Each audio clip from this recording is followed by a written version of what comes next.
Assalamualaikum warahmatullahi wabarakatuh. Nama saya Muhammad Jauzadi Abdul Haq dengan NIM 121402014 dari jurusan Komunikasi Penyiaran Islam kelas C.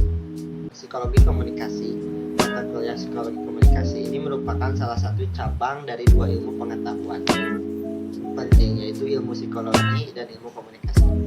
Psikologi komunikasi merupakan salah satu cabang ilmu psikologi yang membahas bagaimana manusia berinteraksi dengan manusia lainnya dan disebut dengan psikologi sosial atau sosiopsikologi.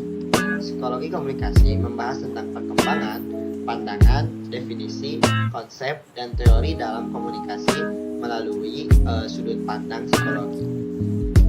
Selain itu, komunikasi ini juga menjelaskan mengenai karakteristik pendekatan psikologi komunikasi dan perbandingan antara filsafat komunikasi, sosiologi komunikasi, dan psikologi komunikasi itu sendiri.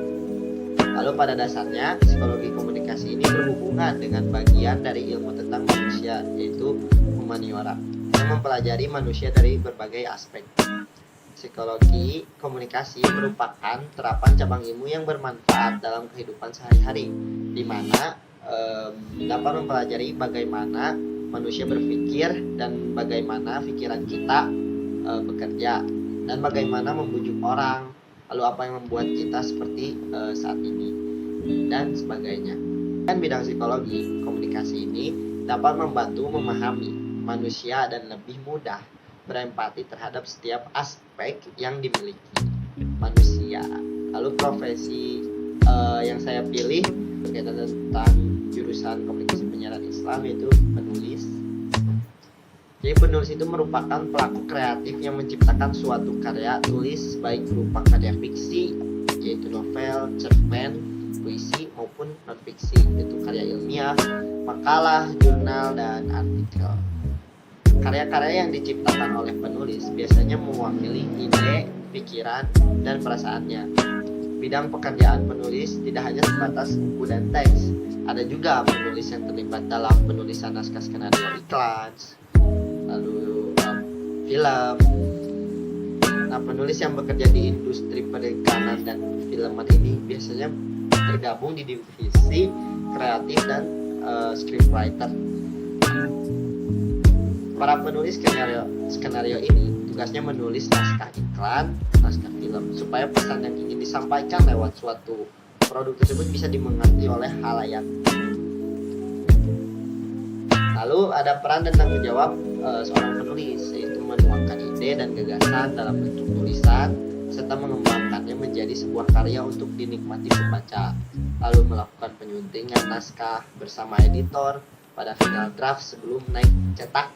Lalu memberi informasi kepada pembaca tentang apa yang seharusnya diketahui dan dipahami pembaca tersebut. Lalu mengumpulkan bahan-bahan yang akan dijadikan rujukan dalam tema tulisan tersebut. Ada pengetahuan dan keahliannya juga ya, jadi kemampuan berpikir kreatif, kemampuan berpikir rasional, kemampuan riset, lalu kemampuan komunikasi, keahlian menulis, penguasaan bahasa asing, seperti itu. Lalu di sesi sekarang saya akan menganalisis hubungan konsep diri psikologi komunikasi dengan profesi penulis ini. Kenapa saya memilih profesi ini? Karena penulis itu sangat berkaitan tentang berpikir kreatif, sehingga ini sangat berkaitan dengan konsep yang ada di mata kuliah psikologi komunikasi. Konsepnya adalah konsep diri. Jadi konsep diri ini adalah pandangan dan perasaan tentang diri kita sendiri. Lalu komponen konsep diri yaitu ada komponen kognitif dan afektif. Komponen kognitif ini disebut self image atau citra diri.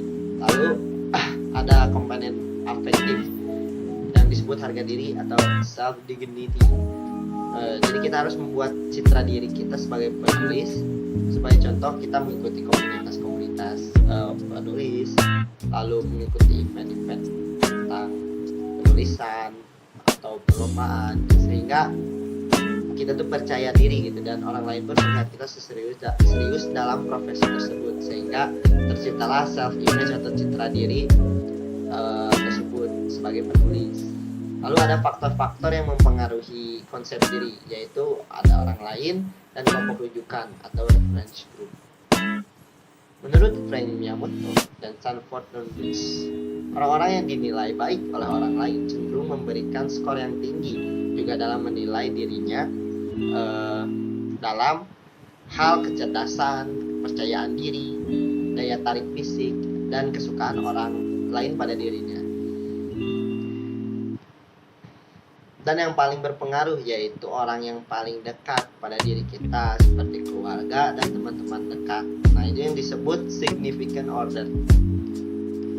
Lalu buat kalian yang ingin menjadi penulis, kalian itu harus menerapkan ciri-ciri konsep diri positif, yaitu diantaranya percaya diri, self-confidence, positive thinking, dinamis, bersemangat, bersifat terbuka, dan tentunya harus berpikir kreatif dalam menulis.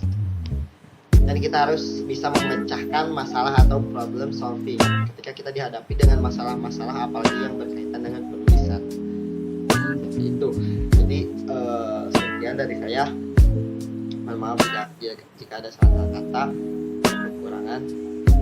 Terima kasih. Assalamualaikum warahmatullahi wabarakatuh.